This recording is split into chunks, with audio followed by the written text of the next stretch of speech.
proses. Nah, supaya absenmu bisa masuk, khusus ya, ini khusus absen saja, besok ingatkan aku membuka absen di jam 1 atau jam 2 siang. Bagaimana?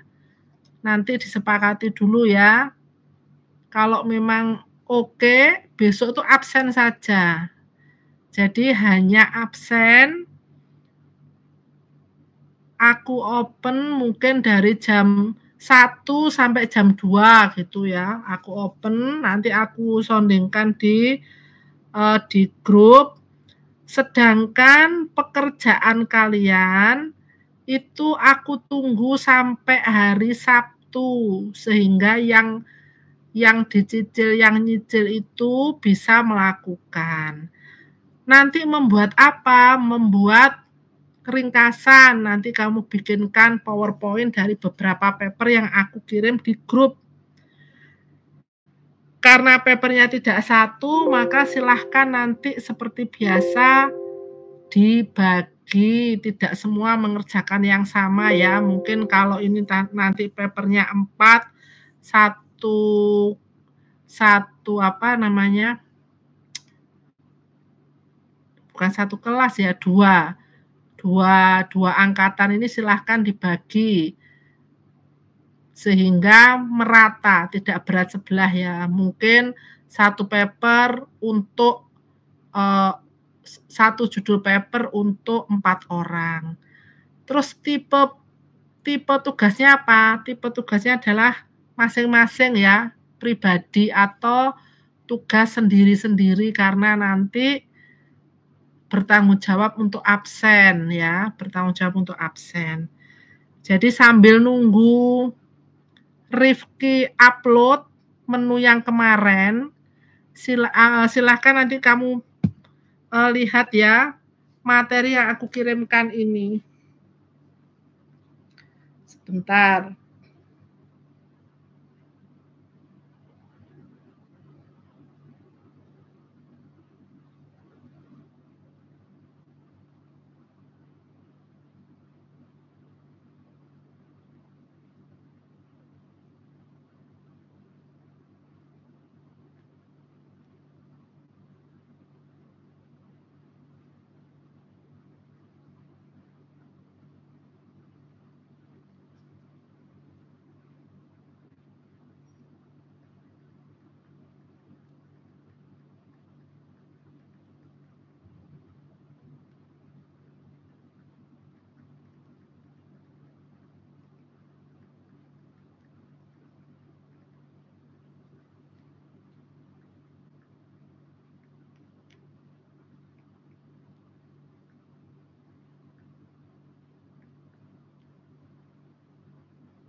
Rifki, ayo segera di-share PPT yang kemarin.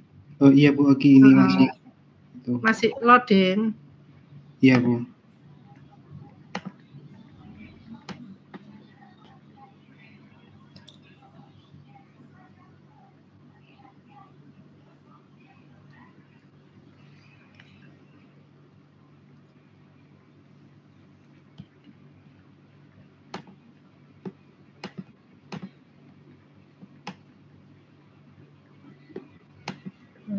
Sudah Bu Oki.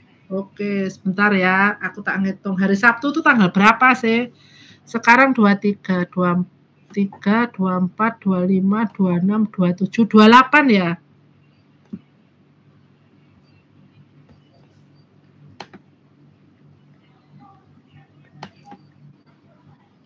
Iya Bu Oki, 28.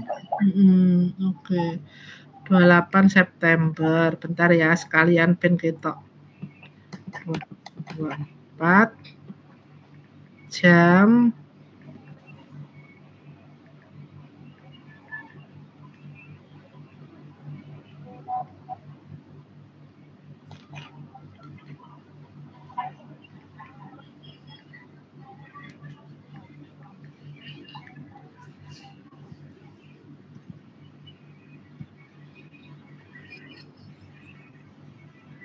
Bentar aku cek dulu ya, ini berapa ini?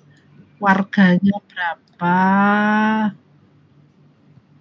Oh.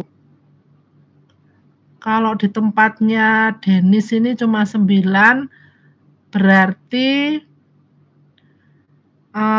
dibagi 3 judul masing-masing 3. 1 judul 3 orang kalau tempatnya Denis. Nanti kalau tempatnya Irfan, ya dibagi lagi. Belum lupa aku tempatnya Irfan.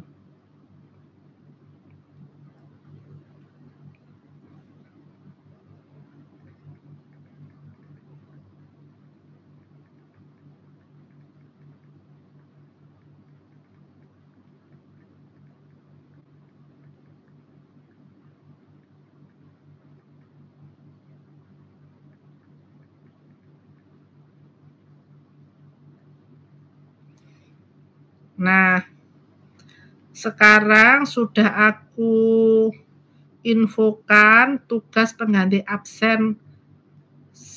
Lali.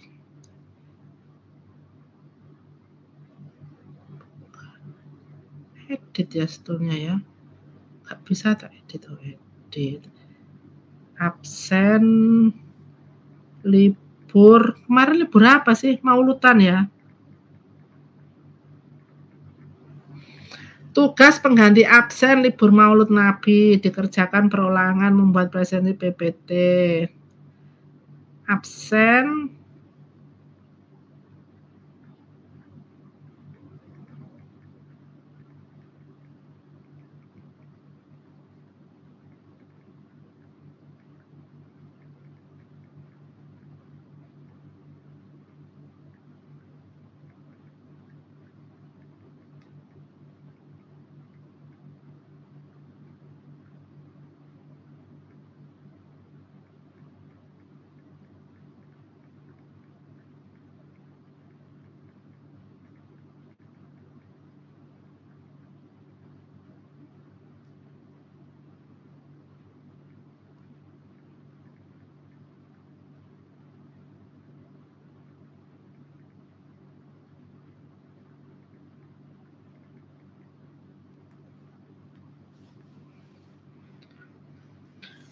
Oke ya, aku bacakan dulu. Tugas pengganti absen libur Maulud dikerjakan perorangan, membuat presentasi PPT.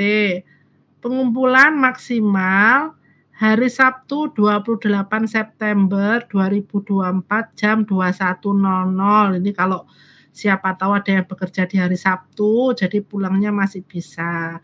Pembagian judul paper adalah total mahasiswa dibagi jumlah judul. Kalau tadi aku buka etolnya Denis, ada 9, judulnya ada 3, berarti 1 judul dikerjakan sendiri-sendiri. 1 judul itu dikerjakan oleh 3 orang, tapi dikerjakan sendiri-sendiri. Jadi nanti modelnya menerangkan sendiri-sendiri ya.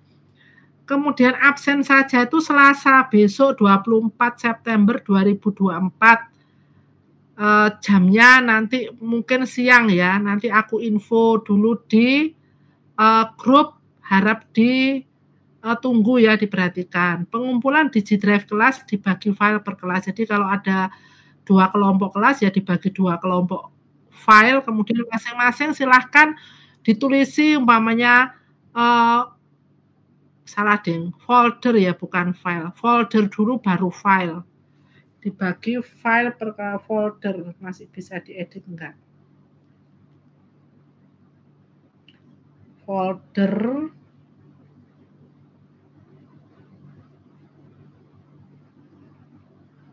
per kelas dibentuk file untuk tugas UTS dan UAS.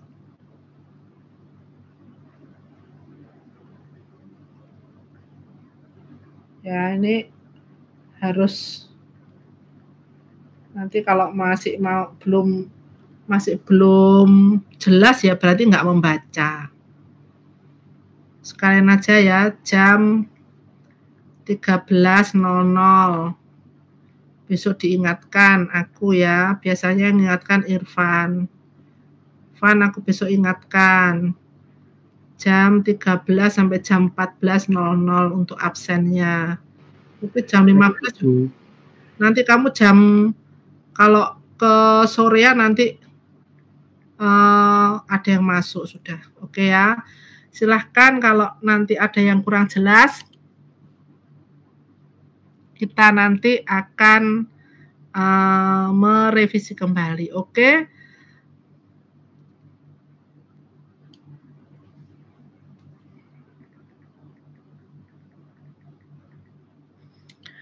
Nah, di sini kita akan mulai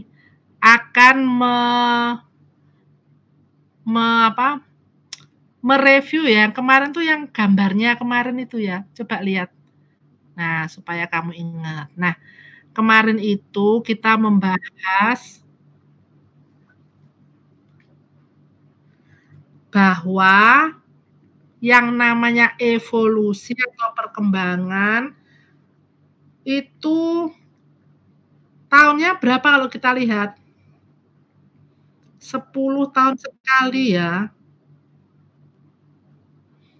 Jadi kalau yang tadi 81 tambah 10 tahun, 91 jadi 92. Oke lah. 2001, kemudian tambah 10 tahun, 2011. Kemudian tambah 10 tahun, ini 2021 jadi 2020. Rata-rata segitu. Sebentar ya, ini ada berita.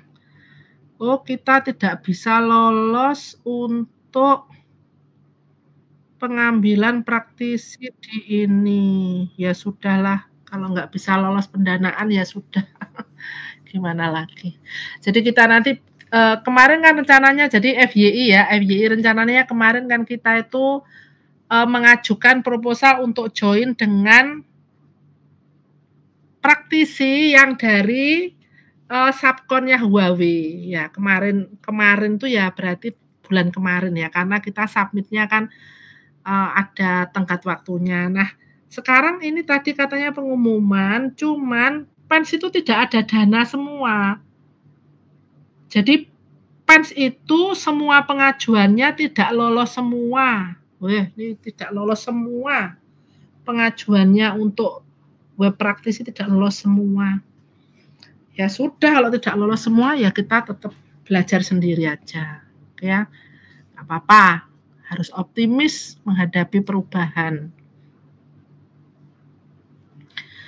Oke, nah dari situ sebetulnya kita tuh punya clue bahwa kebutuhan orang tentang wireless atau tentang komunikasi bergerak itu sebetulnya berdasarkan bagaimana kita tuh mudahnya berhubungan, gitu aja sebetulnya. Kalau umpamanya kita tuh masih pakai kabel kan ribet ya. Kalau zaman dulu tuh zamannya Bu Oki muda, itu kita mengandalkan namanya telepon umum. Nah, terus telepon umum itu gimana supaya lebih lebih cepat ditelepon gitu ya. Ada alat bantu yang namanya pager. Nah, ini yang menarik nih. Pager ini kemarin lagi heboh lagi. Kamu memperhatikan berita enggak? Pager ini kemarin tuh berarti kalau sekarang Senin ya berarti Minggu atau Sabtu beritanya tentang serangan cybernya Israel terhadap pagernya Hizbullah yang di mana? Di Lebanon kalau nggak salah. Jadi orang bawa alat komunikasi pager itu masih analog ya.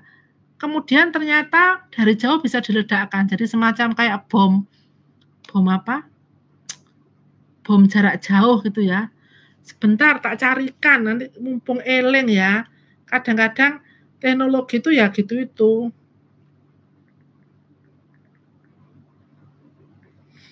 Tak golekno ya informasi mengenai sampai aku mikir kok masih ada ya gitu ya. Kok masih ada?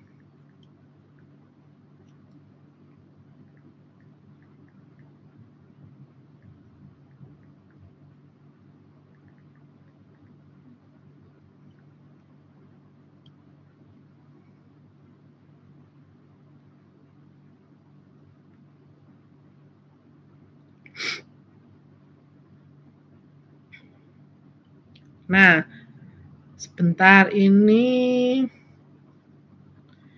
yang memuat adalah apa jenenge CNBN. Nah, coba ini kalau siapa nama Rifki kok Denis. Rifki, coba kamu stop share yang ini, kamu ambil yang punya aku. CNBC Indonesia, pager Hizbullah bunuh belasan orang. Nah, ini sebentar. Sambil tak kasih tahu yang namanya apakah pager itu gitu loh. Supaya kamu ada bayangan. Ternyata masih kepake gitu loh maksudku.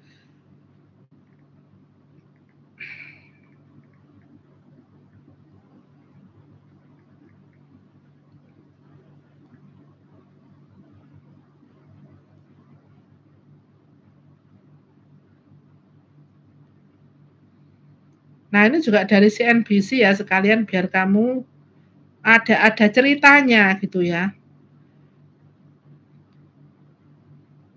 Nah, ini pertanyaannya sama denganku, kenapa masih ada jutaan orang pakai pager ya? Itu pager itu zamanku muda, zamanku ya sudah kerja sih, ya sudah depends maksudnya. Zamanku itu tahun ya 9 deh. Sama sebelahnya dulu, sebelahnya tuh kenapa masih ada jutaan orang pakai pager? Nah ini.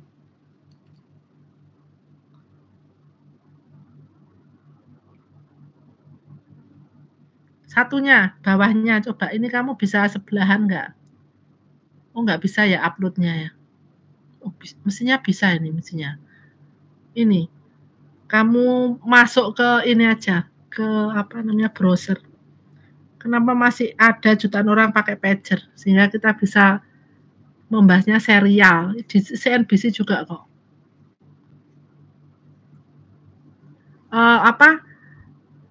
Tab lain biar bisa dilihat beriringan.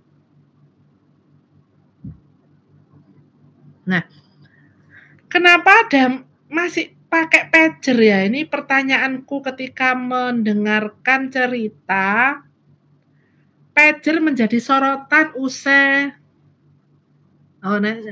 setelah ini aja, setelah keluar dulu biar bisa dibahas.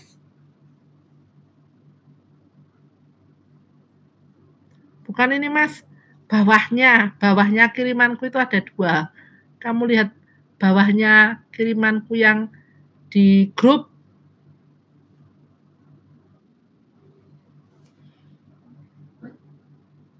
Yang di grup.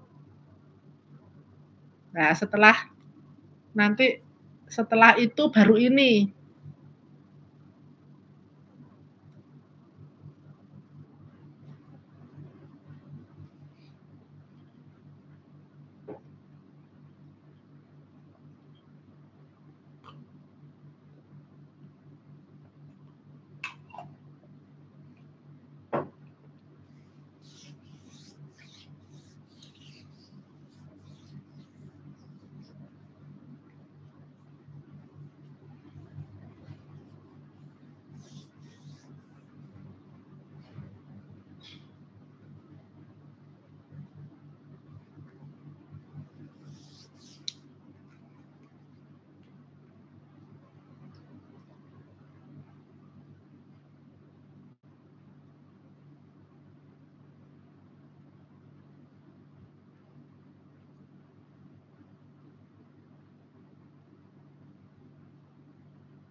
Kayaknya di green screen kayaknya. Kalau di tempat lain gimana? Di saya aman, Ibu. Aman, Ibu. Oh, berarti aku berarti. Berarti malah akunya ini kayaknya. Berarti bentar. Kalau aku leave dan masuk lagi,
gimana Rifki ini tolong dibawahkan bisa nggak?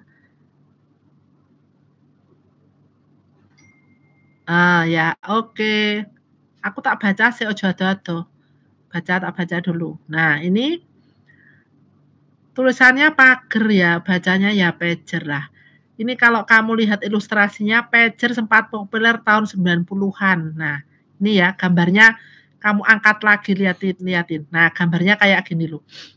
Kayak gini kotak nanti keluar tulisannya.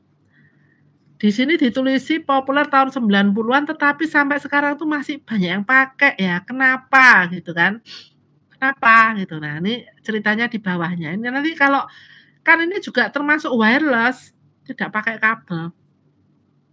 Nah, pager menjadi sorotan usai ribuan perangkat komunikasi itu meledak di sejumlah wilayah di Lebanon.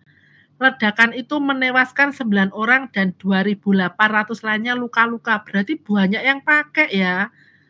Nah, di sini Hizbullah, kelompok milisi di Lebanon Selatan, menuding Israel berada di balik ledakan ribuan pager. Mereka diduga menanam alat peledak ke pager yang diimpor dari Taiwan untuk kelompok tersebut. Nah, ini ceritanya. Pagernya itu jadi semacam kayak bom yang bisa di-remote. Selama beberapa bulan, Hizbullah menggunakan pager atau penyeranta sebagai alat komunikasi. Alasannya, alat komunikasi seperti smartphone dapat digunakan oleh pihak musuh untuk melacak mereka ya, memudahkan tracing ya karena memang digunakan ada fasilitas untuk mengetahui posisi. Hizbullah telah lama menyerukan kerahasiaan sebagai landasan tertinggi dalam militer. Mereka sebisa mungkin menghindari perangkat berteknologi tinggi agar tak diinfiltrasi Israel dan Amerika. Itu sebetulnya sudah tujuannya ya, tapi ternyata masih bisa di-remote dari jauh gitu. Nah, ini ceritanya bawahnya gimana? Nah, ada juga ternyata ratusan walkie-talkie Hizbullah meledak ya, itu di quote di situ. Pager merupakan salah satu alat komunikasi yang populer tahun 90-an, dipakai untuk mengirim dan menerima pesan pendek. Jadi SMS-nya tok yang bisa kelihatan di situ. Dan itu pun makanya kenapa dulu itu kalau kita dapat informasi dari pager, terus kita itu menelpon ke telepon umum terdekat. Teleponnya bisa pakai koin, bisa pakai kayak kartu telepon. Nah, biasanya ya karena di pager tuh kita nggak bisa melakukan komunikasi full duplex, maka pesannya mungkin telepon, harap telepon ke nomor ini, mungkin gitu ya. Ada juga yang menyebut dengan istilah beeper karena suaranya yang khas, jadi suaranya itu kayak beep-beep gitu. Terus melansir dari Cognitive Market Research, pasar pager di seluruh dunia masih cukup besar. Tahun 23 pendapatannya ya mencapai 1,6 miliar US dollar. Wah, masih banyak yang beli kan? Pasarnya terbesar Amerika Utara, paling tinggi. Kemudian pasar Eropa, Asia Pasifik, Amerika Selatan, dan Timur Tengah, serta Afrika. Itu yang terakhir. Kalau saat ini pager lebih sering digunakan oleh dokter di Amerika Serikat untuk menghubungi staf rumah sakit termasuk perawat. Mereka masih pakai ini. Ini benar-benar analog ya, analog yang tidak bisa digunakan pakai voice, jadi hanya data. Karena itu irit. Pertumbuhan pager di sektor perawatan kesehatan ini bisa dikaitkan dengan meningkatnya permintaan karena populasi pasien yang lebih besar dan kebutuhan akan komunikasi yang efisien. Nah, ini belum diketahui dengan pasti ya mengapa mereka lebih suka pager daripada smartphone. Nah, pager telah mendapatkan popularitas di kalangan bisnis karena harga yang terjangkau dan fitur yang mudah digunakan. Nah, ini ceritanya seperti itu ya. Nanti alasannya ini apa? 16 alasan. 6 alasan. Ini 6 alasan. Yang satu dapat diandalkan, gak mahal gitu ya. Jaringannya sederhana. Ternyata masih ada yang di sini yang membuat jaringannya pager ya, dan bisa digunakan saat bencana alam dibandingkan dengan telepon. Terus lebih privasi. Ternyata ini lebih privasi ya. Punya cara untuk menghubungi tanpa gangguan ponsel. Pengguna pager memilih untuk mematikan ponsel di malam hari dan membiarkan pagernya tak menyala untuk berjaga-jaga jika masalah yang mendesak. Tidak memiliki fitur GPS dan Bluetooth. Nah, ini aman tuh ya. Versinya itu karena sangat-sangat analog jadi aman. Cenderung lebih memilih pager ketimbang ponsel ya, karena keamanan tadi ya. Bawa lagi. Masih adakah? Urgensi. Oh, jadi kalau pakai smartphone tuh bising. Pager hanya memberikan skala prioritas ya untuk mendapatkan perhatian. Nah, ini alasan keempat itu keamanan yang ternyata nggak aman ya. Banyak fasilitas keamanan yang tidak mengizinkan ponsel dengan berbagai alasan. Gedung pemerintah, penjara, gedung-gedung dengan keamanan tinggi lainnya perlu melindungi properti mereka dan ponsel dilarang. Banyak artis seperti komedian dan tidak ingin aksi mereka direkam dan diunggah ke situs-situs seperti YouTube, mereka akan mengusir pengunjung yang tidak mematuhi kebijakan tanpa ponsel yang ketat. Jadi mending pakai pager gitu ya untuk komunikasi di area di situ kan nggak ada kameranya. Ekonomis harganya. Jadi kalau ada yang butuh alat komunikasinya itu banyak, ya mendingan pakai pager karena wirelessnya sudah memenuhi. Banyak industri memilih mengandalkan pager sebagai cara yang hemat biaya. Untuk peringatan dan pesan penting, misal fasilitas kesehatan, peringatan server IT, alarm, hingga sistem otomasi gedung manajemen. Oh, sampai segitu ya, masih kepake ya. Yang keenam adalah priority. Menjadi opsi komunikasi nirkabel bagi yang butuh berkomunikasi dengan orang-orang terdekatnya seperti keluarga saat mengabarkan kabar yang mendesak. Jadi alasannya itu. Nah, coba tadi di atasnya tuh ada loh yang linkmu itu. atasnya itu, atasnya tadi.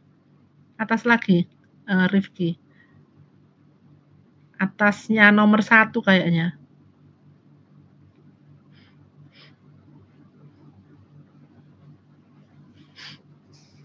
Halo, bisa nggak? Ataukah nge-lag?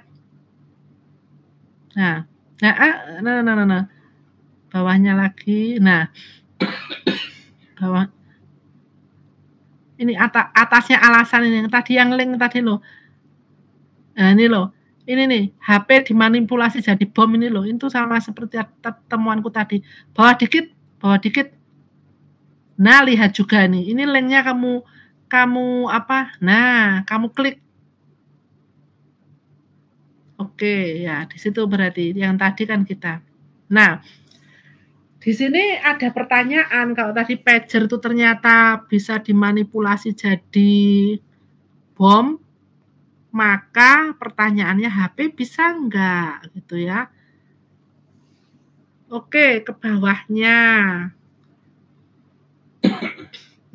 Israel memang memiliki rencana memanfaatkan perangkat telepon dan turunannya untuk melacak, mengawasi, dan bahkan membunuh musuh itu Israel. 72, bagian dari balas dendam mereka terhadap PLO, pembunuhan 11 mengganti alas marmer telepon yang digunakan oleh perwakilan PLO di Paris Mahmud Hamsari dengan peledak. Oh, jadi mereka tuh memang kalau dengan telepon dan teman-temannya itu mereka memang sudah punya reputasi ya, bisa menggunakan sebagai bom. Ke bawah. Pada 8 Desember. Oh, ini yang ceritanya tadi. Terus ke bawah lagi ada nggak ceritanya? Pada 96, Badan Keamanan Sinbad membunuh Ali bom Hamas ini dengan menggunakan ponsel Motorola Alpha yang dimodifikasi. Jadi, kayak cerita ya di film ini ya. Terbunuh usai menerima panggilan di ponsel tersebut. Jadi ponselnya meledak ini. Dalam ponsel tersembunyi sekitar 50 gram bahan peledak yang cukup untuk membunuh siapa saja yang mendekatkan ponsel tersebut ke telinganya. Kedua serangan bom tersebut kini menjadi bagian dari legenda mata-mata Israel. Nah, ternyata caranya meledakkan dikasih bahan peledak ya. Kasus tersebut dianggap sebagai keberhasilan di mana ponsel memiliki beberapa tujuan penting, yaitu memantau dan mengawasi target sebelum pembunuhan, mengidentifikasi dan mengkonfirmasi identitas target selama pembunuhan. Nah, ini menjadi semacam kayak senjata jarak jauh gitu ya. Ketika kita ngomong tentang ponsel, ternyata menjadi bagian dari senjata jarak jauh. Ke bawah lagi. Sejarah panjang pemanfaatan alat komunikasi untuk serangan bom serta konflik tengah memanas membuat dugaan semakin kuat mengarah, ya ini tadi ya, mengutip pejabat Amerika dan sejumlah pejabat lain yang diberi pengarahan. Laporan New York Times menyebutkan Israel menempatkan bahan peledak ke dalam sejumlah pagar buatan Taiwan yang diimpor ke Lebanon dan ditujukan untuk Hizbullah. Jadi di jalan tuh dikompas dulu, diambil dulu, ditambahi bahan peledak, kemudian baru dikirim lagi. Bahan peledak ditanam di samping baterai di setiap pager. Dan sebuah tombol dibuat untuk meledakkan dari jarak jauh. Pager yang meledak ini dibeli Hizbullah dalam beberapa bulan terakhir. Nah ini, kemudian ada pertanyaan, bisakah pager diretas? Gitu ya. Server pager telah disusupi dan mengarah pada pemasangan skrip yang menyebabkan kelebihan beban. Hal ini kemungkinan besar mengakibatkan baterai litium menjadi terlalu panas dan kemudian meledak. Oh, jadi cara meledakkannya ya pinter ya. Menambahkan skrip yang menyebabkan overload di pagernya tersebut. Lah sehingga baterainya cepat panas. Kalau cepat panas, tambahan bahan peledak yang ada di sebelah baterainya jadi meledak sehingga membunuh orang yang bawa. Ya, ini adalah drama pemakaian ya.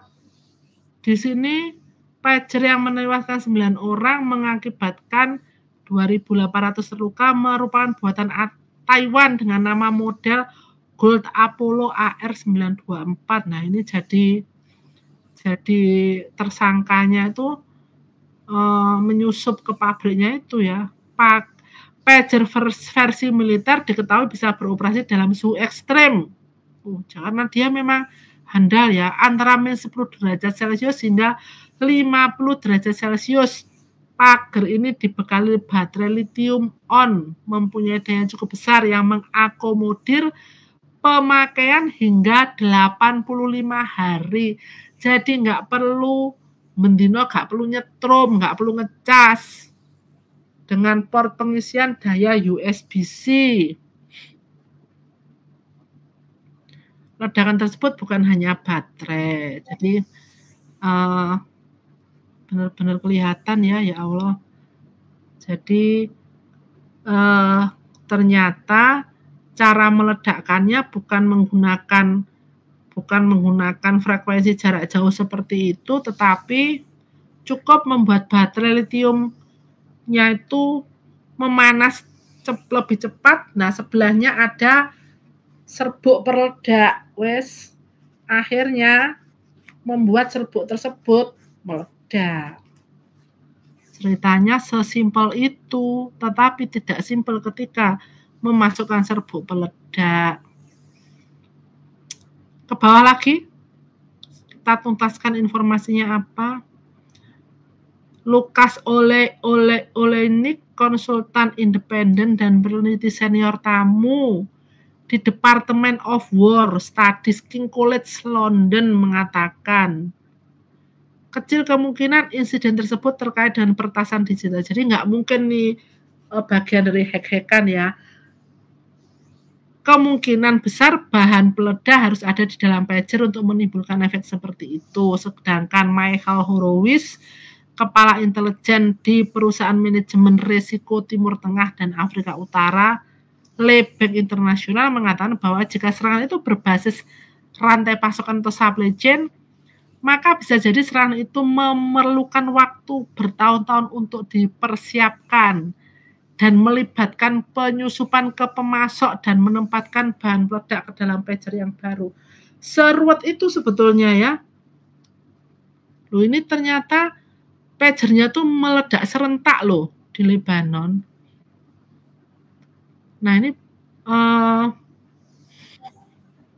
masih dugaan-dugaan ya. Yang jelas kalau serentak itu berarti ada yang memang berkhianat sehingga ya ini bisa membuat pagernya orang Hizbullah itu meledak.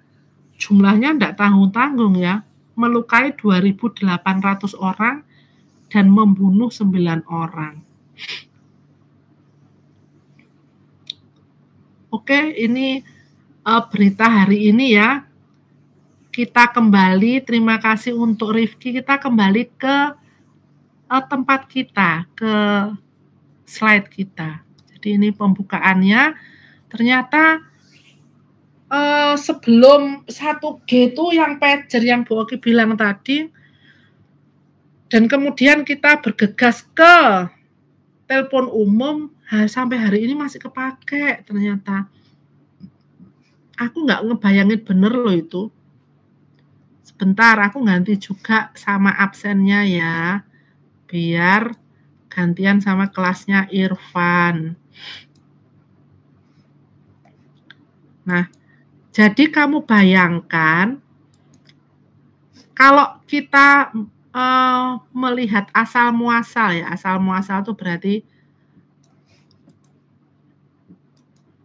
awalnya komunikasi seluler itu terjadi, itu juga dari militer loh awalnya itu. Jadi militer itu pertama kali mempunyai, ini kalau di luar cerita konteks ini ya, di awal sebelum masuk ke ranah bisnis, 1G itu sudah diuji coba di Perang Vietnam. Pakai metode split spectrum. Split spectrum. Bu Oki belajar split spectrum itu SS itu ya. Itu di awal-awal ngajar di PENS. Jadi aku masuk PEN itu tahun 95. Jadi di era itu aku mengajarkan sistem komunikasi mobilenya ya dengan pager ini ya. Ada di sini masih ada. Pakai Welracom, perusahaannya namanya Welracom. Ini kalau tak tulis yo, kalau nanti kamu sempat kita lihat perusahaannya tuh Welracom. Nah, ini metodenya pakai yang ini namanya radio trunking. Nah, jadi kalau kamu nanti kita ada kesempatan kita melihat bahwa radio trunking itu ternyata masih established sampai sekarang ya. Radio trunking itu yang ngopeni pager. Nah, ini sebelum 1G. Sehingga pada saat 1G orang tuh lo nggak perlu pakai SMS. Karena apa? Pagernya tuh lo masih kepake. Pager masih tahun 80-an lo masih kepake. Wong aku lo taunya pager itu tahun 90-an. Zaman masih kerja-kerja awal gitu ya. Jadi Bu Oki lulus itu 94, tapi ketika tahun 90-an itu sudah tahu pager ya, karena banyak kakak kelasku itu pada zaman dahulu itu direkrut Telkom, dijadikan pegawai Telkom pada saat kuliah. Jadi ada yang disebut kuliahnya dibayari oleh Telkom. Itu semenjak mereka masih kuliah di kampus. Itu zaman dulu ya, segitunya cari pegawai itu. Jadi kita tuh berlimpah ruah lah pekerjaan itu. Nah, pada saat itu mereka yang sudah bekerja itu istilahnya dipilih oleh Telkom untuk bekerja lebih dulu itu ya punya pager itu yang kemudian yang masih istilahnya yang masih belum kerja ini kan terpesona ya. Itu komunikasi radio trunking yang wireless yang pertama itu kita lihat tuh pager. Terus kemudian aku menggenggam ya yang modelnya kayak 1G nih, gadget ini. Ini tahun kira-kira ya 93 lah, 93 92. Aku menggenggam itu. 9 sampai aku lulus ya 94 ya. Kisaran-kisaran ya setelah itu kan jadi populer ya 94, 95 masih populer, tapi 2G ini loh belum populer. Masih ya 2G itu belum populer. Aku menggenggam 2G ini, menggenggam benar-benar make ini ya, make dengan milikku sendiri gitu, bukan ngeliat ya, tak gawe dewe itu tahun 2001. Tahun 2000 PENS itu sudah membelikan ini telepon genggam pertama. Mereknya Nokia. Aku inget banget. C36. Terkesan banget itu saat itu. Yang beli itu adalah JAICA ya, JAICA Jepang itu membelikan untuk semua Kaprodi dan Sekprodi. Nah, pada saat itu, pada zaman itu, Bu Oki jadi Sekprodi. Pada zaman gak enak itu. Dan Bu Oki dikasih alat komunikasi kampus ya, supaya bisa berkomunikasi dengan lainnya tuh bawa HP. Kamu tahu nggak ketika saat belum ada orang banyak yang tahu HP, kita dapat HP dari kampus. Kampus kita adalah jurusannya Telkom. Terus pokoknya rasanya keren banget gitu loh. Terus kita tuh ngomongnya kayak melampaui orang lain. Jadi kampus Pens itu dari dulu tuh keren, kamu tahu. Tapi memang kurang populer. Iya, kalau nggak populer tuh bener. Tapi teknologinya itu mengalahkan ITS dari zaman aku masuk di awal. Ya karena aku orang ITS. Aku keluar dari sana, ketika aku masuk Pens menjadi dosen di situ, aku loh terkaget-kaget loh, kok lebih canggih barang-barangnya. Aku masuk langsung dikasih PC, itu tahun 95. Padahal aku itu loh di kampusku itu nggak pernah demok PC kecuali di Puskom, pusat komputer. PC itu nggak ada di ruang-ruang punya pribadi, itu nggak ada. Dan aku masuk Pens itu langsung di labku itu dikasih PC. Sampai aku tuh gumun-gumun sampai nanya, loh ini buat siapa? Loh ya buat kamu dong. Loh buat terus apa tidak dipakai bersama? Oh enggak, kalau di sini tuh pakai dewe-dewe. Kita punya masing-masing orang punya satu, private lah PC-nya. Loh apa kamu nggak gumun? Apa kamu nggak heran? Wong itu dulu PC itu langka pakai banget. Terus kemudian kita sudah menerapkan absen sejak zaman dulu. Pakai sidik itu sudah sejak zaman dahulu kala. Jadi belum usum itu Pen sudah punya. Jadi kalau ada yang nanya gini, dia bilang umpama ya, ini kalau ngomong tentang kekiniannya, aku bilang bahwa Pen itu jauh lebih modern daripada ITS hari ini. Jauh lebih modern. Cuman kalah populer aja. Karena apa? Ya karena berbagai halnya kita jarang flexing dulu itu. Dulu itu kita tuh bener-bener kayak hidden gem gitu loh. Kalau aku bilang hidden gem itu ya. Kemudian jangan lupa Bu Ok itu selalu dapat yang namanya gadget dari kampus itu 3G itu aku dikasih lagi. Jadi ketika rata-rata tempat lain itu belum punya, kampus itu sudah punya. Kampusmu itu sudah bisa pakai internet tahun 98. Tahun 98 itu sudah pakai internet. Jadi kamu bayangkan toh betapa kita merasa wow gitu ya. Yang punya jabatan dikasih handphone, kemudian kita bisa lihat internet. Wah itu dunia sudah nggak ada yang ngalahin itu. Teknologi yang kita punya di Pen itu. Dan kamu tahu bahwa pada saat itu, pada tahun 98 terjadi huru-hara itu, kita bisa lihat di internet itu. Jadi rasanya tuh gimana gitu ya. Dan Pen itu punya domain sendiri pada saat itu. Karena yang bikin itu, Bu Oki ikut membuat proposalnya, ditaruh di Amerika, dikirim di Amerika proposalnya untuk membuat domain. Jadi sampai 3G, sampai ada yang namanya internet, aku tetap punya handphone dari kampus, tetap punya. Aku tuh nggak beli sendiri. Sampai ketika aku beli pertama aku tuh BlackBerry. Itu di zaman 3G. Nah, BlackBerry itu menjadi hype pada saat itu karena mendadak setiap pejabat tuh punya BlackBerry. Tapi karena kampus itu belinya cuma Nokia gitu ya, nggak punya BlackBerry, aku beli sendiri. Rasanya kalau gitu tuh nggak cukup untuk mewakili ke Telkomanku gitu loh. Jadi aku punya 2 HP itu. Sampai 4G aku punya 2 dari kampus. Yang terakhir 4G kampus itu mereknya Samsung. 4G Samsung.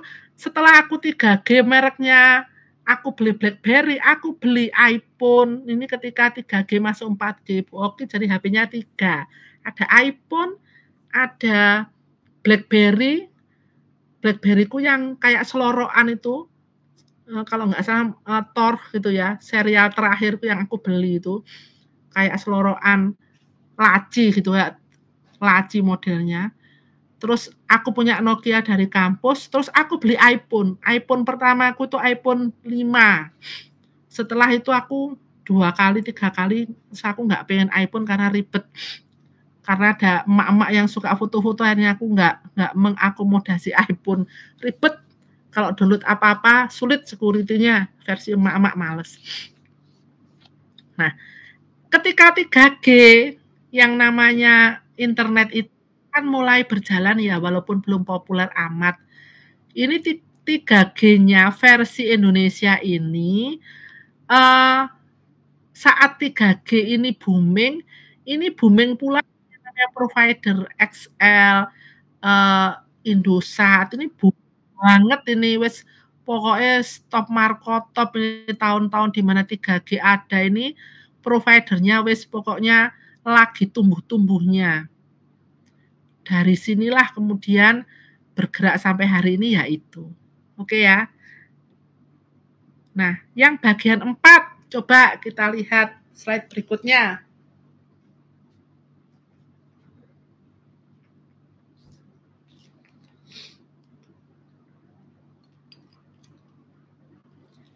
Aku minta tolong, siapa nih? Mau Dennis boleh, mau Farel boleh. Tolong dong dibacain. Halo, tes. Yuk. Ya baik, pembukaan.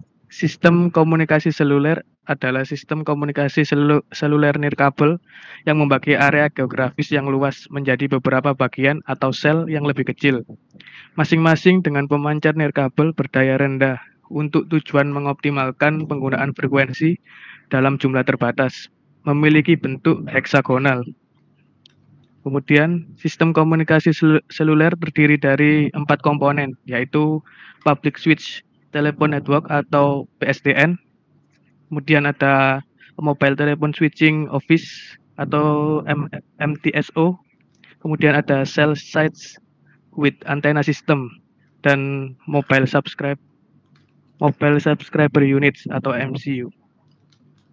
Kemudian seluler digital paket data atau CDPD juga dikenal sebagai IP nirkabel, adalah teknologi transmisi data yang kuat dan aman untuk digunakan pada frekuensi telepon seluler analog, General Packet Radio Service atau GPRS, adalah layanan data yang melengkapi Circuit Switch Data atau CSD, dan Short Message Service atau SMS pada jaringan GSM. High Data Rate atau HDR juga disebut sebagai 1X Evolution pertama. 1X Evolution adalah teknologi akses internet nirkabel yang menyediakan hingga 2,4 Mbps dalam saluran bandwidth standar 1,25 MHz untuk aplikasi tetap, portable, dan seluler. Nah, terima kasih Dennis. Ini cerita di awal-awal kita punya sistem komunikasi seluler. Kalau ada pertanyaan, Bu, sampai hari ini loh, Bu, gitu ya.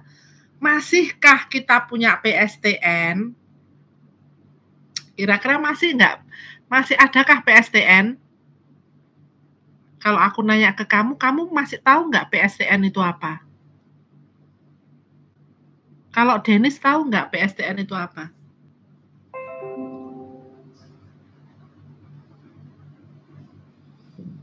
Ada yang tahu PSTN?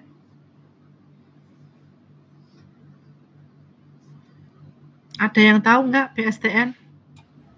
PSTN itu kayak telepon rumah itu ya, Ya, tuh Michelle ya ini ya.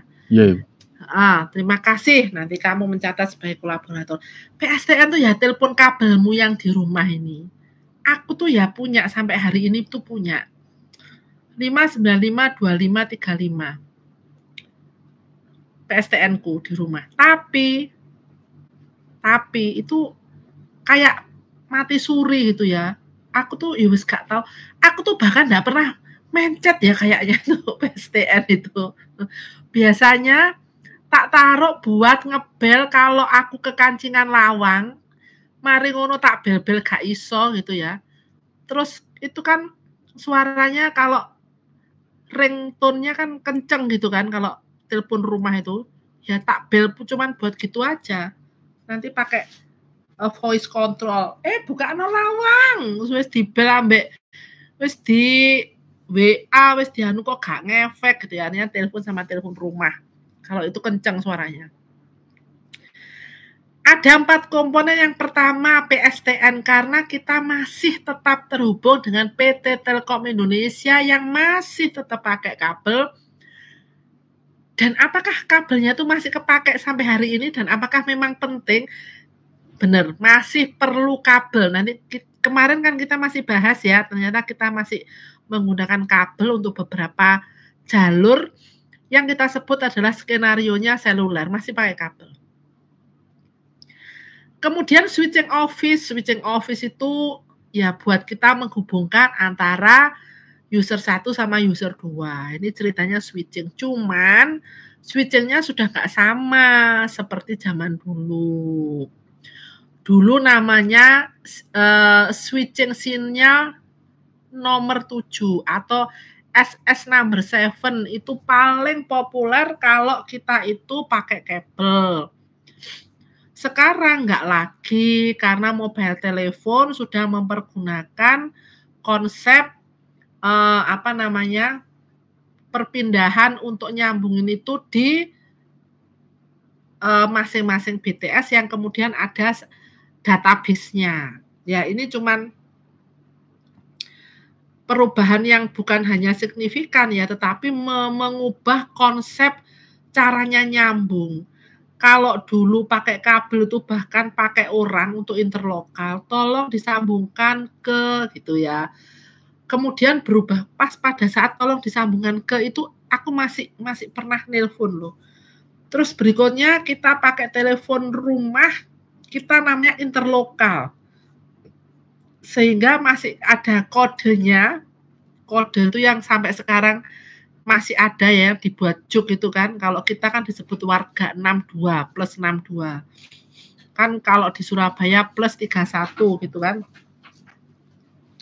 Masih ada sampai hari ini, memang digunakan untuk numbering. Numbering itu digunakan, sebetulnya numbering itu tetap ada di switching office, cuman sekarang bentuknya digital aja gitu loh.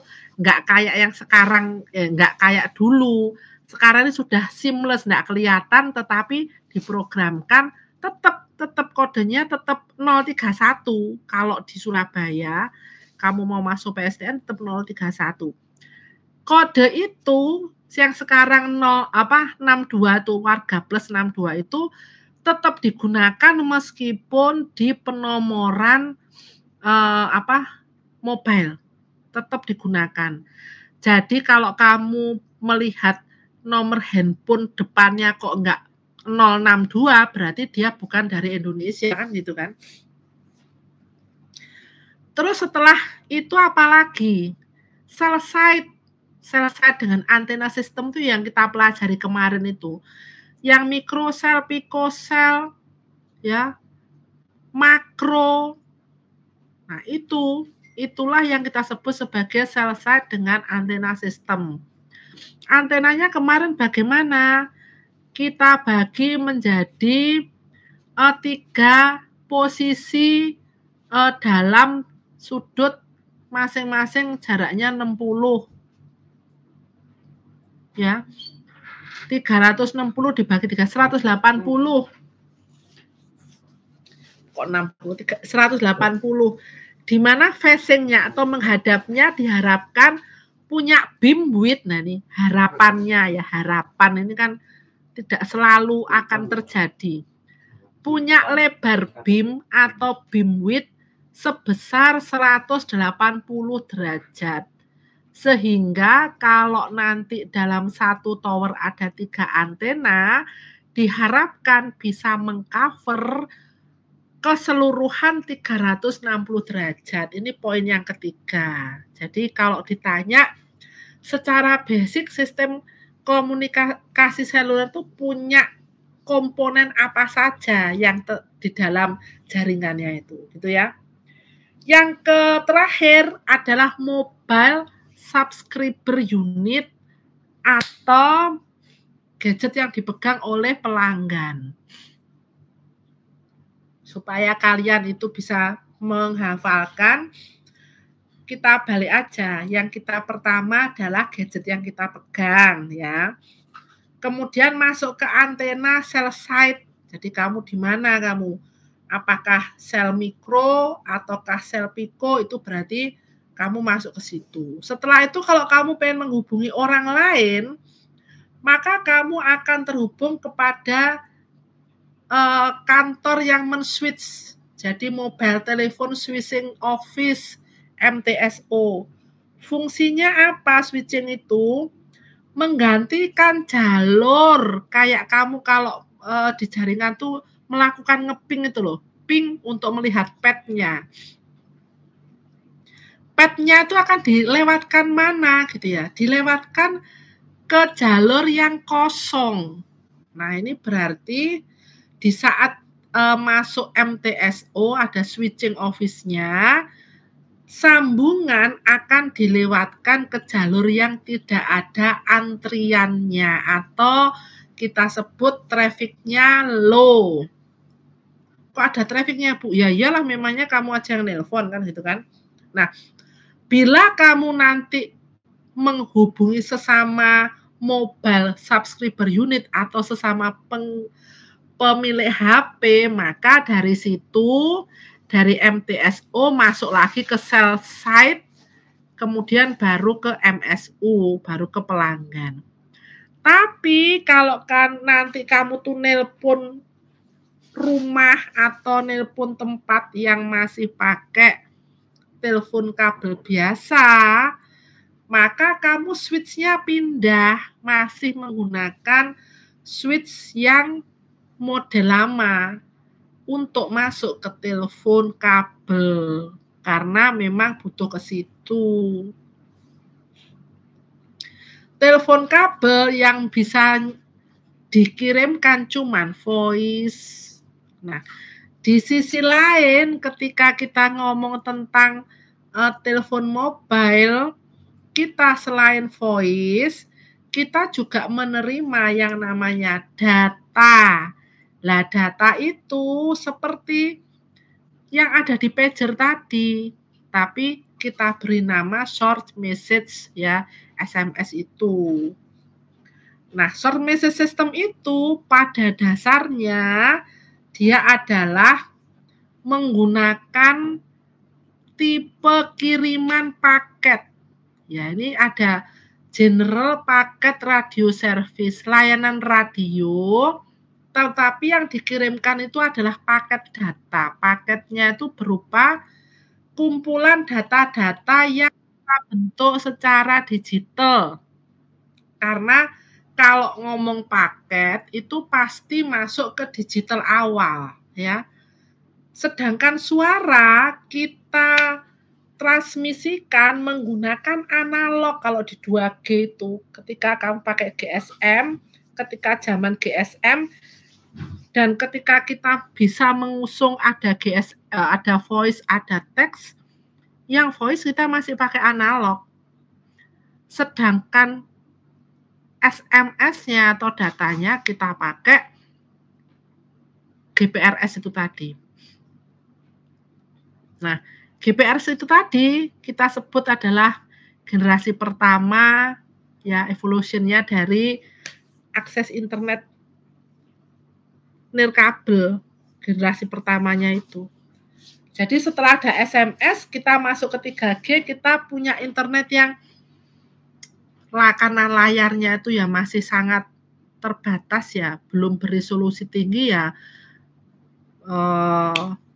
tidak bisa menerima perubahan gambar yang terlalu cepat. Jadi di awal-awal internet itu ya nggak masif digunakan kayak hari ini. Ya memang zaman dulu di awal-awal internet masih istilahnya sangat simpel ya, karena juga nggak banyak usernya.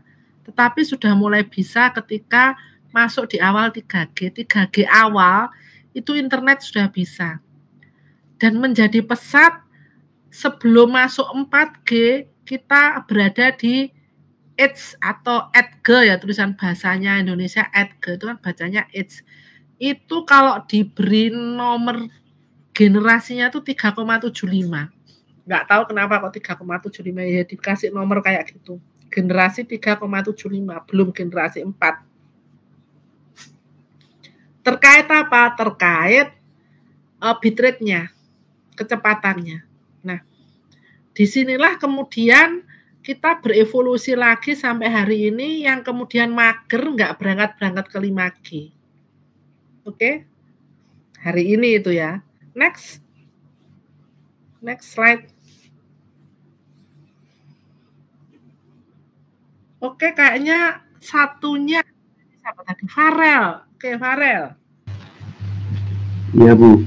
Pembukaan akses internet nirkabel melalui jaringan ponsel atau mobile broadband telah menempatkan dunia informasi dan data dalam jangkauan melalui handset sehari-hari yang dimiliki oleh miliaran orang. Yang kedua, dengan membuka layanan baru dan menggabungkan konektivitas dengan kecepatan data yang lebih tinggi dari sebelumnya, broadband seluler telah menjadi prasyarat praktis untuk pembangunan ekonomi dan sosial global yang berkelanjutan. Kemudian langganan mobile broadband aktif terus melampaui pertumbuhan fixed broadband dengan margin yang cukup besar, terutama di negara berkembang, menurut data dari International Telecommunication Union (ITU). Oke. Kalau ada yang nanya, Bu, ada mobile broadband, kok ada fixed broadband itu apa? Nah, gitu ya. Ini kalau sekarang nggak ada kayaknya fixed broadband ini. Karena ada fixed, ada broadband. Dulu tuh ada layanannya fixed broadband. Dia memang mengklaim menggunakan metode fixed broadband. Itu layanannya diberi nama Friend. Itu zaman dulu ya. Itu tinggal kenangan. Tapi kalau kamu mau browsing masih ada cerita tentang Friend itu tadi, layanan fixed broadband itu. Nah, kalau secara teknologi, fixed broadband itu tidak mengakomodasi perubahan titik dari usernya. Jadi ketika kamu nelpon, kamu harus berhenti. Nah, ketika berhenti itu, kamu bisa handshaking. Bisa handshaking dengan yang kamu telepon. Jadi setelah bisa handshaking, sinyalnya masuk, baru layanannya berjalan. Kalau kamu jalan kaki, oke, gak apa-apa. Karena nggak mungkin pindahnya itu ekstrim. Tapi kalau kamu pakai mobil, mati. Kalau pakai mobil pindah tuh mati. Ya, langsung tuh, matinya tuh cepat gitu, langsung berubah berapa meter gitu, langsung mati. Nah, jadi broadband-nya itu adalah tanda ketika kita menerima kiriman data internet, sedangkan fixed-nya itu adalah ketika kita harus menjaga posisi, nggak boleh berubah-ubah ya. Terus kalau ada yang bilang, tapi kan bisa dibuat jalan-jalan. Nah, memang ini yang namanya fix itu bukan berarti kamu harus diem gitu ya di satu titik, tapi relativitas itu disebut relatif tidak bergerak karena ketika kamu itu berada di satu cakupan beamwidth anten yang satu aja itu tadi ya kamu berada di situ. Misal kamu berada di cell site, kasih aja cell site-nya namanya A. Antennya ada 3, 1, 2, 3. Jadi kamu bayangkan kamu berada di beamwidth-nya A1, ya di situ tok kamu itu. Jalan-jalan ruwet tapi tetap nggak pindah anten. Itu namanya kamu fixed broadband. Ya. Kalau kamu umpamanya pindah dari antennya A1 ke A2, oke lah itu masih mungkin ya deket. Tapi kalau kamu muter A1, A2, A3 muter di situ, itu sudah mobile broadband yang sudah mobile, walaupun cell site-nya tidak berubah. Dan itu tidak ditoleransi oleh teknologi yang fix tadi. Jadi fix itu ketika kita tidak mengubah data posisi, kita masih disebut fix. Kalau kita berpindah data posisi dalam konteks posisinya siapa? Ya posisi antena yang men-serving kita tadi itu. Kalau sudah servingnya pindah, ya perhatikan. Kalau sudah servingnya pindah, dan kemudian kita masih bisa diterima, masih handshaking, masih engage, ada engage-nya, ada gandengannya, masih bisa disambungkan, itu berarti kita itu mobile. Tapi kalau kita cuma di satu titik tok, beam width-nya antena A1, ya sudah di situ tok. Terus yang kamu hubungi kemudian berada di beam width-nya antena B1, ya di situ terus. Ya, kamu namanya fixed broadband. Itu masih ranahnya tidak berubah-ubah. Itu terjemahan secara kondisi ya. Jadi kalau ditanya, kalau mobile itu berarti gimana Bu bedanya sama fixed? Kan belakangnya sama-sama broadband. Nah, broadband itu kan terjemahan dari load data yang dikirimkan. Pita lebar mampu mengirimkan data seperti apa. Sedangkan fixed dan mobile itu adalah kemampuan mengantisipasi perubahan posisi dari pengiriman data tadi. Lah, bagaimana caranya mengantisipasi? Ya berarti kita memiliki satu perangkat yang terus-menerus bisa mengupdate keberadaan kita, real time kalau kita sebut sekarang. Kalau dia itu lambat atau lola, nggak ganti-ganti walaupun sudah posisinya berubah, ya berarti dia tidak punya kemampuan untuk mengganti atau mengadop perubahan posisi tadi. Jadi kita nggak pernah bisa nyambung lagi, wong sudah hilang. Nggak ada setoran alamat baru gitu kan. Kalau kamu nggak ada setoran alamat baru ya hilang, sudah nggak bisa dicari. Nah, itulah yang kemudian menjadikan kualitas layanan itu mungkin kalau usernya sama-sama diem, mobile broadband sama fixed broadband itu ya nggak beda-beda amat itu ya. Kamu pakai handphone, smartphone, statusnya 5G, kamu lagi ngopi di cafe shop itu ya. Sejam kamu di situ. Kemudian kamu bertelepon-teleponan. Ya, kamu serasa fixed broadband. Sudah nelpon, kamu kirim video, kamu kirim foto, ya tetap itu namanya fixed broadband. Karena kamu seakan-akan fixed broadband karena kamu nggak pindah posisi. Tapi kalau kamu pakai motor, ya seperti Gojek, itu asli mobile broadband. Karena dia kan mobile terus, dia gerak terus, secara geospasial berubah terus itu posisinya. Sehingga kalau dia sampai nggak connect atau sampai terputus, maka data hilang kan gitu. Nah, contoh itulah yang kemudian di sisi back-end-nya, di sisi belakangnya itu caranya membuat skenario sambungan tidak sama. Next.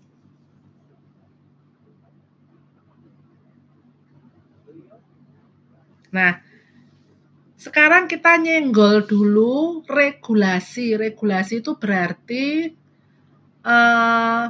peraturan, ya peraturan. Oke, kayaknya ini butuh Rifki baca, ayo Rifki baca. Regulasi sistem seluler di ITU.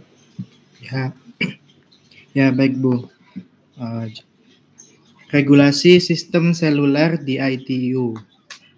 ITU melalui pertimbangan internasional yang melibatkan pakar komunikasi radio pemerintah dan industri, menetapkan standar teknologi global untuk 3 generasi terakhir broadband seluler.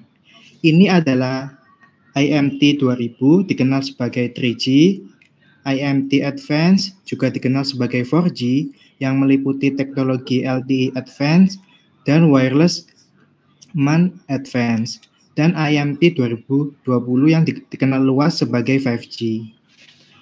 3G, 4G, dan 5G itu semuanya berdasarkan standar ITU untuk IMT. Carlis Bogens, Kepala Divisi Layanan Tetap dan Bergerak ITU, WRS Genif 2022. Oke ya. Jadi FYI ya, ITU itu namanya International Telecommunication Union. Nah, di manakah lokasinya ITU? ITU itu terletak di Zurich ya, Swiss. Jenewa, Swiss. Fungsinya kantor itu adalah melakukan konsolidasi untuk teknologi biar semua orang itu kalau berhubungan secara teknologi itu kompatibel. Kompatibel itu berarti ya nggak ada halangan ya secara teknologi. Sehingga setiap tahun itu semua negara itu rapat. Kalau ada yang baru-baru itu rapat dulu.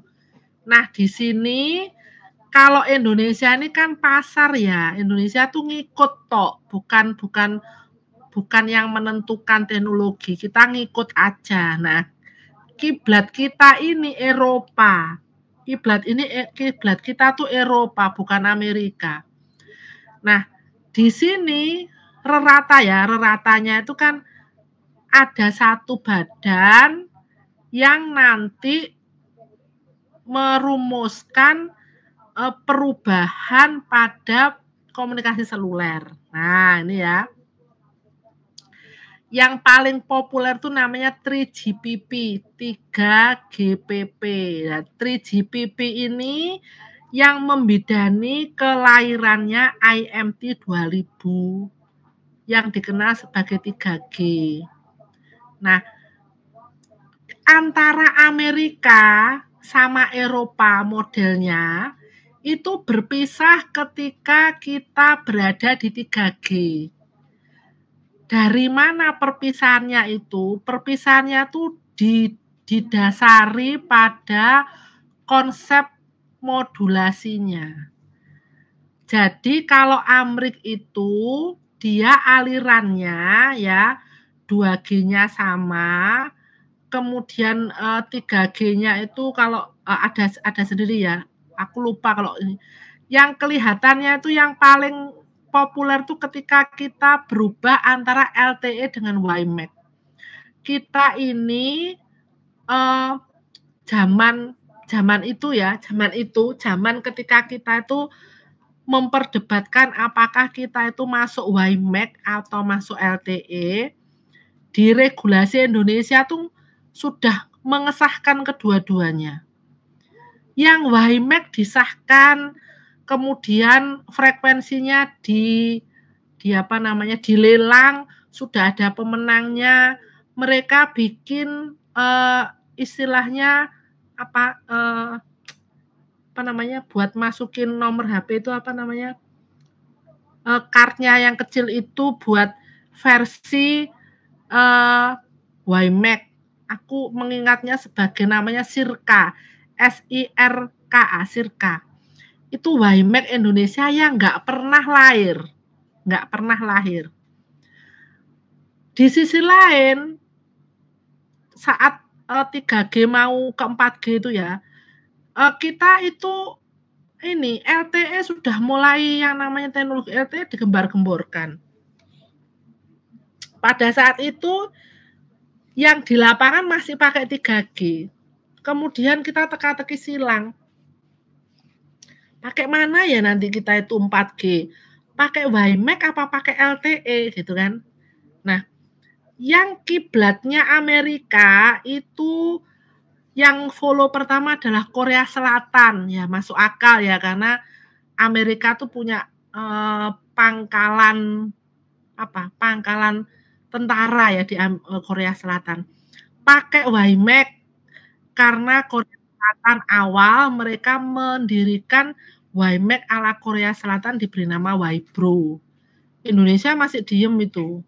Tapi kita sudah punya yang namanya frekuensi WiMAX. Ini nanti kalau dilihat historinya ada, masih jejaknya ada. Tapi mendadak, kalau mendadak ini di atas nggak tahu ya, yang tahu itu gosip-gosipnya saja.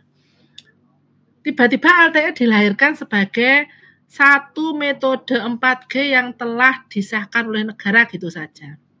Nah, ternyata kalau di atas itu ada yang saat itu kalau dibaca di internet ya, ada yang namanya dalam tanda petik ya, mafia Berkeley yang fungsinya itu ternyata Berkeley itu kan di Amerika, kalah gitu loh, kalah sama yang membawa dari Eropa. Nah, kalahnya sebetulnya kalau dilihat dari sisi uang ya masuk akal ya. Gini, kita punya BTS. Kalau BTS itu mau dibuat jadi WiMAX, ternyata kita tuh harus melakukan perubahan yang secara modal lebih besar daripada kalau kita itu pindah ke LTE. Nah, sudah eman ya itu yang namanya BTS itu 2G itu wis sudah banyak banget. Kalau umpamanya kita tuh membuat menjadi WiMAX, menurut ceritanya orang yang membuat keputusan, kita tuh rugi. Terus supaya nggak rugi gimana? Ya sudah, kita pindah ke LTE, karena LTE itu modal untuk bikin site-nya dari 3G itu lebih sedikit. Gitu ceritanya. Lah yang itu siapa ya? Mereka. Aku nggak tahu hitung-hitungannya uang, nggak tahu ya. Pokoknya ceritanya kalau ditanyakan di Kominfo, loh kenapa nggak jadi WiMAX? Itu loh sudah ada chipnya sudah Sirka sudah jadi, handsetnya sudah jadi, sudah diuji coba di Jakarta, kok mendadak ganti jadi LTE gitu. Nah, kalau yang di atas itu cerita nggak ngerti, pokoknya mendadak kita itu jadi LTE. Terus gimana ceritanya Sirka? Nah, nanti kalau kamu pindah cerita nanti kamu tahu ya, tapi besok aja, besok setelah kita ujian kita lihat cerita-cerita yang lebih luas ya. Nah, kemudian setelah LTE ya, evolusi ke 4G, 5G itu seragam, rata-rata seragam. Nah, ini radio World Radio Service-nya ini Geneva itu bahasa Inggrisnya Jenewa tahun 2022 ini. Jadi rilisnya sekarang yang pakai 4G dan 5G bersatu di standar ITU untuk IMT ini. Jadi sudah sepakat ya, mereka sudah sepakat. Kenapa itu kita harus menyamakan supaya kita tuh untuk networkingnya gampang. Sebetulnya ya cuma itu. Kalau barangnya berbedanya sangat gitu ya, kita nyambunginnya untuk worldwide-nya tuh susah, padahal kita mau pakai servernya tuh tidak di Indonesia umpamanya gitu ya. Server tidak di Indonesia, usernya di Indonesia. Bagaimana kalau umpamanya di setiap negara tuh enggak standar gitu ya, sulit gitu kan. Itu logikanya seperti itu saja. Oke, next. Nah, ini cerita tentang pelanggan.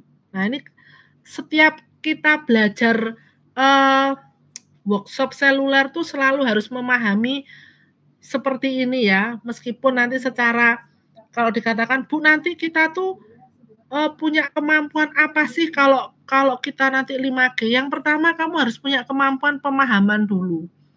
Karena secara teknis kita tuh nggak pegang. Sekolah itu nggak bisa mengajarkan teknisnya 4G atau 5G teknis loh ya. Kenapa? Ya karena semua sudah sifatnya komputerized ya. Kita nggak bisa coba-coba.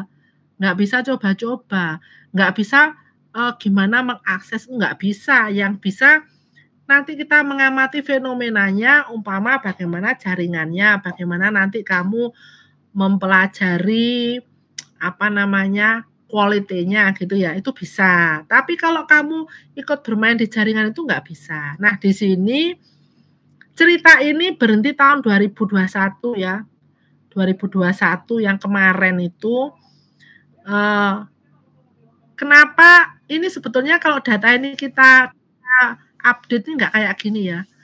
Ini 2020-2021 ini terjadi lonjakan banyak banget, terutama nih ya, ketika kita punya platform untuk gara-gara COVID ya, kita punya platform yang dibutuhkan untuk meeting.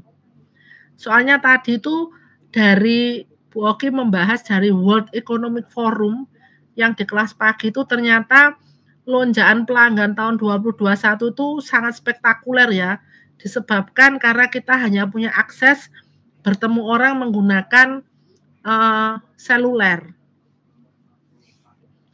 Nah, yang akan membuat kita itu menjadi istilahnya agak kerepotan ya, kerepotan itu adalah ketika layanan itu semakin kompleks kebutuhannya, sementara bandwidth tidak bisa kita perbesar lagi. Bandwidthnya itu ya sudah selama ini ya, karena bandwidth itu sumber daya alam, ya sudah itu.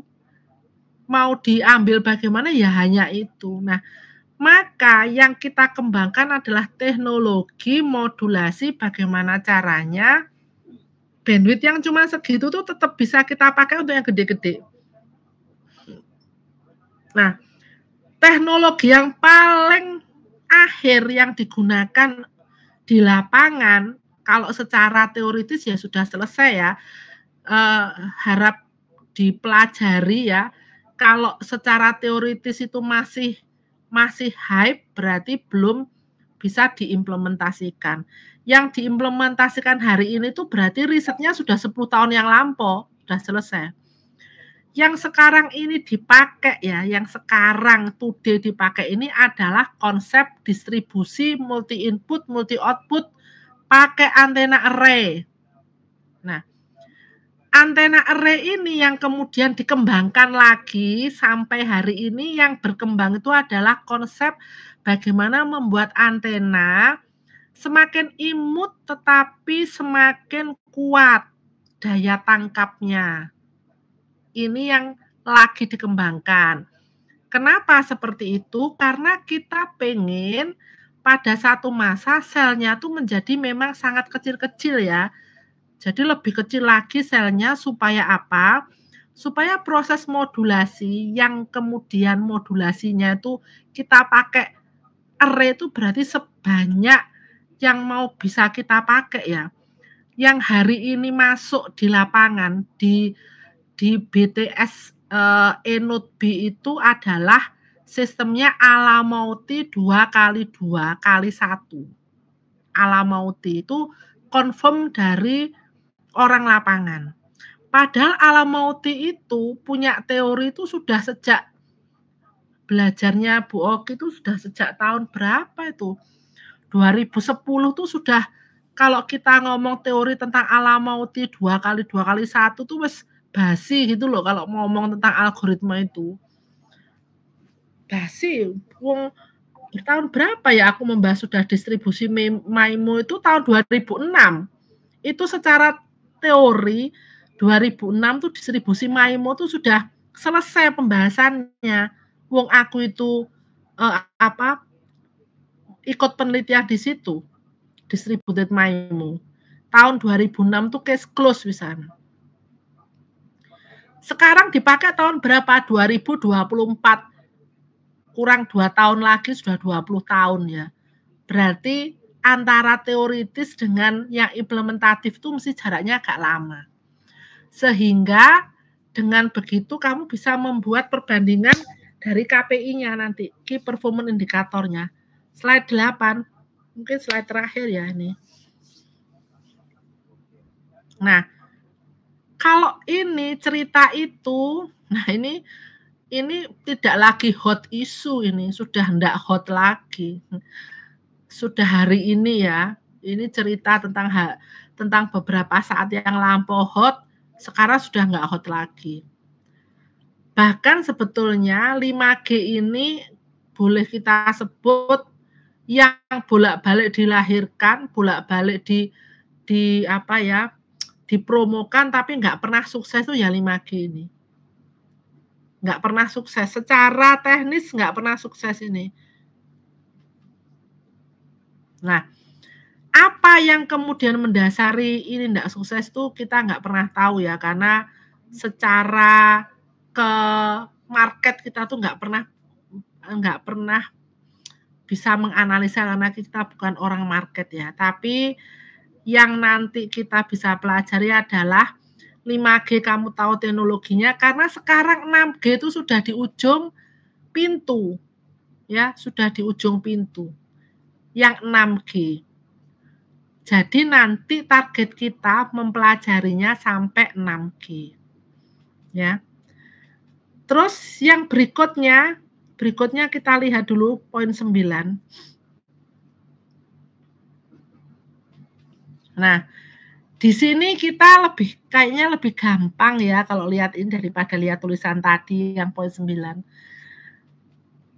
Ini adalah ketika zaman kita membayangkan 5G mau dibikin apa, dan kemudian hari ini kamu sudah pakai, rata kamu bisa konfirmasi dirimu sendiri, apakah ITU yang punya rencana ini sekarang sudah dipakai, kamu sudah menikmati. Pertama, enhance mobile broadband. Ya, jadi dia punya I itu ya, kita ngomong I-nya elektronik ya, sebetulnya yaitu kode aja. MBB, mobil broadband-nya. Mobil broadband. Jadi semuanya itu sudah versinya versi virtual. Kalau ditanya ya, ini kalau ditanya, teknologi behind-nya itu namanya software defined radio. Kata tulis saya supaya kamu tahu nanti apa sih yang ada EMBB nih, E-nya elektronik mobile broadband itu dari mana gitu ya. Tak tulis namanya ini software defined radio. Nah, ini pasti nanti kamu diajari kok ini. Ya. Kemudian broadband-nya in dense area yang padat, and everywhere, dan di mana-mana, pakai 50 mega. Kemudian last mile wireless access sampai terakhir tuh pakai wireless 4K, 8K, and 3D video, augmented and virtual reality. Augmented and virtual reality pada kenyataannya baru kita bisa pakai kalau ada kacamatanya VR.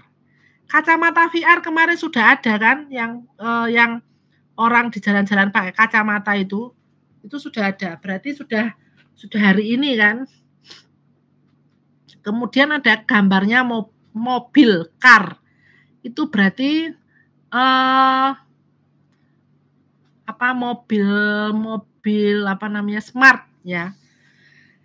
Di sini disebut ultra reliable and low latency. Low latency berarti delay-nya sangat rendah banget, pakai banget. Ada smart factories, robotic automation, high mobility apps. Di kereta sampai 500 km per jam. Kamu kalau di kereta dengan kecepatannya 500 km per jam kayak bus gitu, terus kamu buka drakor kok nggak putus-putus, berarti sambungannya sudah masuk 5G. Bisa high mobility apps. Connected drone. Nah, ini bisa nyambung ke drone. Yang terakhir autonomous car. Nah, ini autonomous car lagi digagas untuk dimasukkan ke IKN kemarin ya. Ceritanya seperti itu. Ada bus tanpa pengemudi kan. Itu ceritanya seperti itu, autonomous bus gitu ya. Yang terakhir dari skemanya ITU itu ada massive machine type communication. Jadi massive machine type communication itu apa maksudnya? Ada 1 juta perangkat per kilometer, berarti masifnya tuh 1 jutanya itu tadi, banyak banget ya. Smart cities, port, ada smart city, ada port, semua pakai sensor yang kemudian diatur atau bisa di remote dari HP. Power, water grid, other sensor network, medical and sport wearable. Nah, semuanya itu di sisi lain menimbulkan problem yang namanya interference. Ternyata ya, meskipun dia digital, sometimes seperti itu ada munculnya ternyata. Nah, itu adalah problem lain ketika kamu mempelajari teorema 5G, tetapi yang hari ini bisa kamu konfirmasi karena kamu sudah berada di hari ini, apakah kita berada pada massive machine type communication, bisa kamu lihat sendiri ya. Oke, 9.14 aku sudahi ya. Kemudian kalau untuk penggantian sudah aku ceritakan di grup bagaimana mekanismenya. Kalau untuk UTS minggu depan bagaimana? Tetap ya, UTS itu kita open, nanti aku kasih soal, aku kasih link lengkap, pengerjaannya ya tidak cuma 2 jam ya, mungkin aku kasih waktu lebih lama sedikit buat upload gitu ya. Dan nanti aku tetap konfirmasi di grup ya. Silahkan jangan sampai nggak nengok grup dan jangan pernah tidak mengumpulkan walaupun terlambat ya, karena mending terlambat karena bisa menilai daripada nggak ada berarti nggak bisa dinilai. Harap diingat nilai kita COD, ada barang ada nilai. Kalau nggak ada barang, nggak ada pekerjaannya, nggak bisa dinilai ya. Terima kasih untuk Rifki atas share screen-nya, kemudian ada Farel dan Dennis untuk kontribusi membacanya. Bisa stop share ya. Sebelum diakhiri mungkin ada pertanyaan yang nanti kamu pengen tanyakan. Silahkan. Oh ya Bu Oki, izin bertanya. Berarti untuk tugas yang mengganti libur maulid itu kan perorangan Bu ya, nanti. Iya. Berarti nanti kan ada paper yang bahasa Inggris Bu, itu nanti berarti pakai bahasa Indonesia saja Bu ya? Iya, pakai bahasa Indonesia. Emang paperku ada Inggris Indonesia ya? Atau campur? Mau tak aku lali-lali link soalnya. Iya Bu, tadi 2 paper bahasa Inggris, satunya bahasa Indonesia. Bahasa Indonesia ya. Ya nggak masalah lah, kalau bahasa Inggris kamu masukkan kan juga bisa toh. Ya, yang penting kalau kamu baca itu nanti, kalau ini ya, ini salah satu tipnya. Paper itu adalah part dari besok ketika kita UTS. Jadi kamu sambil belajar dulu, buh bahasa Indonesia, buh bahasa Inggris. Yang pas dapat bahasa Inggris ya nanti kamu terjemahkan, gampang, tinggal kamu klik ya sudah jadi, nggak ribet kan. Jadi nanti hasilnya apa PPT ya, biar bisa dibuat baca-baca sendiri lagi. Kapan mengumpulkan sudah jelas ya, hari Sabtu maksimum jam 9 ya, maksimum jam 9.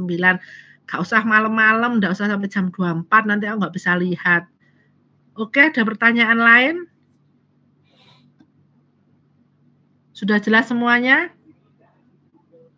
Oke ya. Kalau sudah jelas, aku cukupkan sekian. Terima kasih atas join-nya. Semoga besok ya, jangan lupa kita mengganti hanya absennya di Selasa jam 1 sampai jam 3-an. Semoga tidak lupa semuanya. Ingatkan aku kalau aku lupa open etol ya. Akhirul kalam, mohon maaf lahir dan batin. Selamat malam. Assalamualaikum warahmatullahi wabarakatuh. Waalaikumsalam warahmatullahi wabarakatuh. Waalaikumsalam. Terima kasih Ibu. Selamat malam. Aku live ya. Baik Bu. Baik.